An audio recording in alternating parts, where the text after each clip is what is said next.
اللہ الرحمن الرحیم۔ زندہ باد ڈڈیال کے غیرت مندوں، آپ کی عظمت کو، آپ کی جرأت کو، آپ کے حوصلے کو سلام ہو۔ زندہ باد اجمن تاجران ڈڈیال، زندہ باد عوامی اتحاد Dadyal, people's rights forum Dadyal زندہ باد۔ میں آپ سب کو دل کی اتھاہ گہرائیوں سے مبارکباد پیش کرتا ہوں کہ آپ نے جس قومی جذبے کا اور غیرت کا اور اتحاد کا مظاہرہ کیا، کبھی تو بیعت فروخت کر دی، کبھی فصیلیں فروخت کر دیں، میرے وکیلوں نے میرے ہونے کی سب دلیلیں فروخت کر دیں۔ وہ اپنے سورج تو کیا جلاتے، میرے چراغوں کو بیچ ڈالا، فرات اپنے بچا کے رکھے، میری سبیلیں فروخت کر دیں۔ سیاسی اور سماجی مذہبی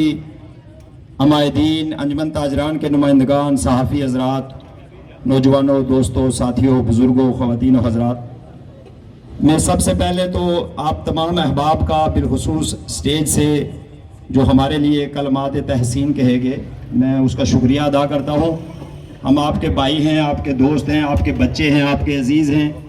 اور ہمارا کسی پہ کوئی احسان نہیں ہے۔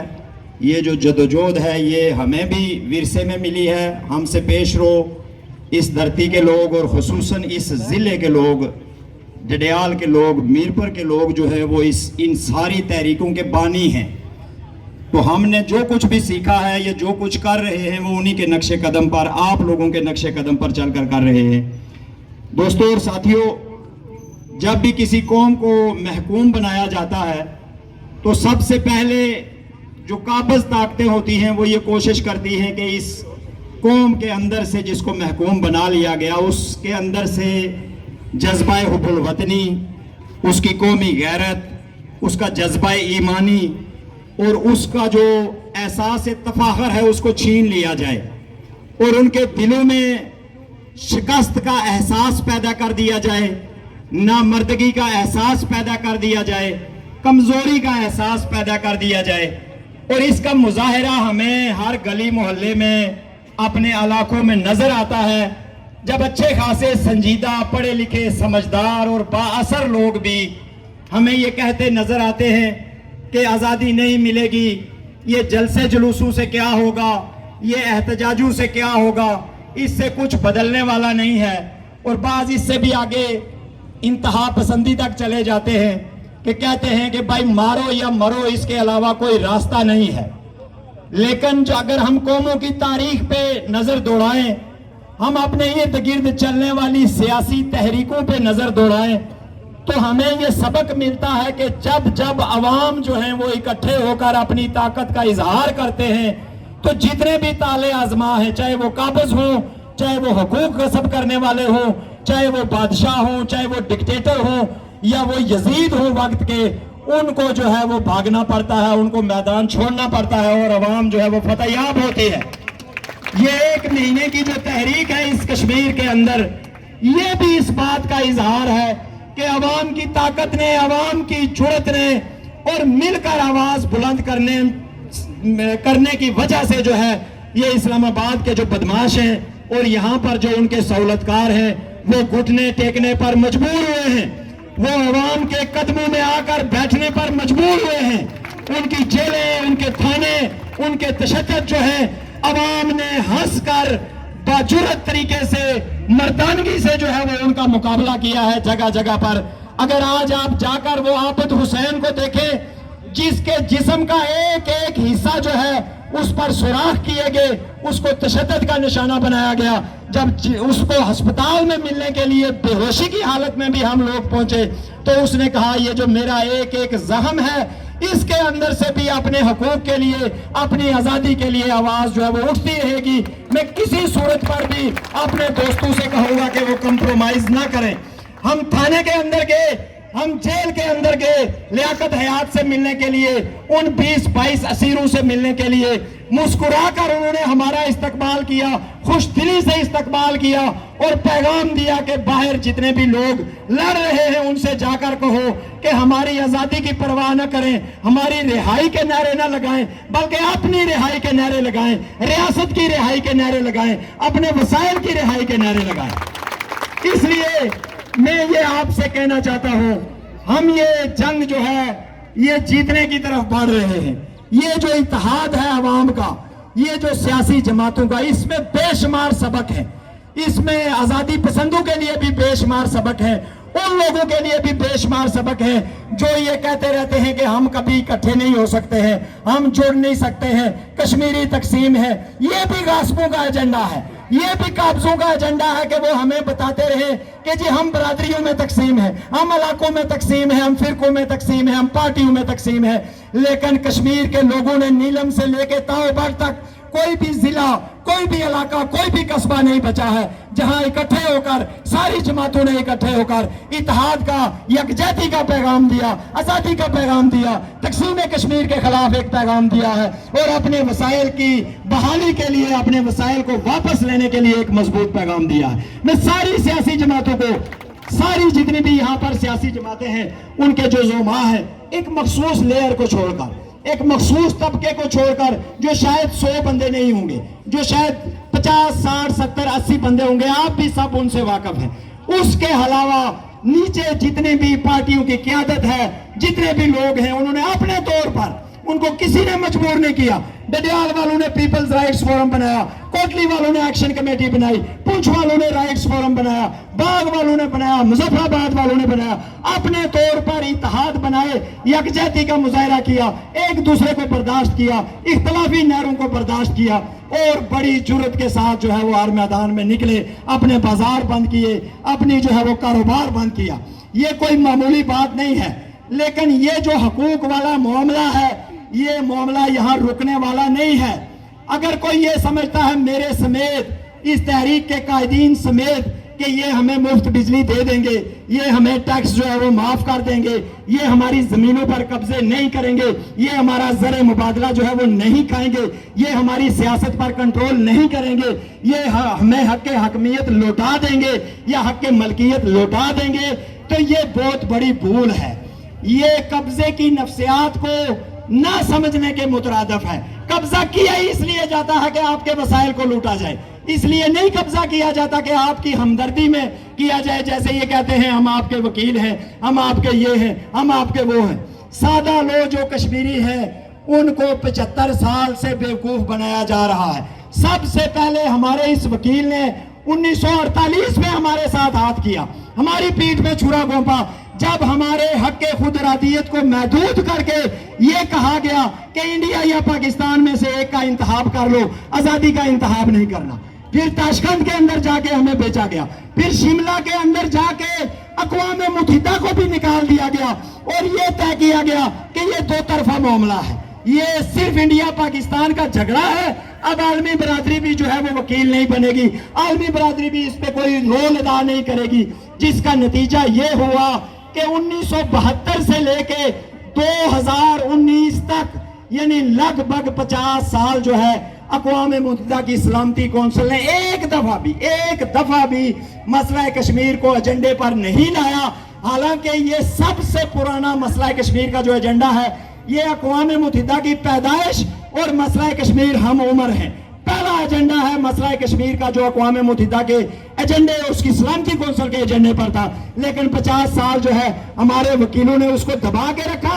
اور ہمیں یہ بتاتے رہے ہم آپ کے حق خود ارادیت کے حامی ہیں، ہم آپ کے وکیل ہیں، ہم آپ کے یہ ہیں۔ یہ کون سی عدالت اور کون سی ڈکشنری میں اس طرح کے وکیل ہوتے ہیں جس کا قبضہ بھی ہو اور وہ وکیل بھی بن جائے اور پھر بار بار سمجھوتے کرے۔ 2005 اگست 2019 کو جب ہندوستان نے ریاست کی تقسیم کے لیے اس کو یونین ٹیریٹریز میں تبدیل کر کے اپنے ساتھ ملایا، تو یہاں پر بڑے بڑے جلوس نکلے، پاکستان میں جلوس نکلے۔ عمران خان نے کہا میں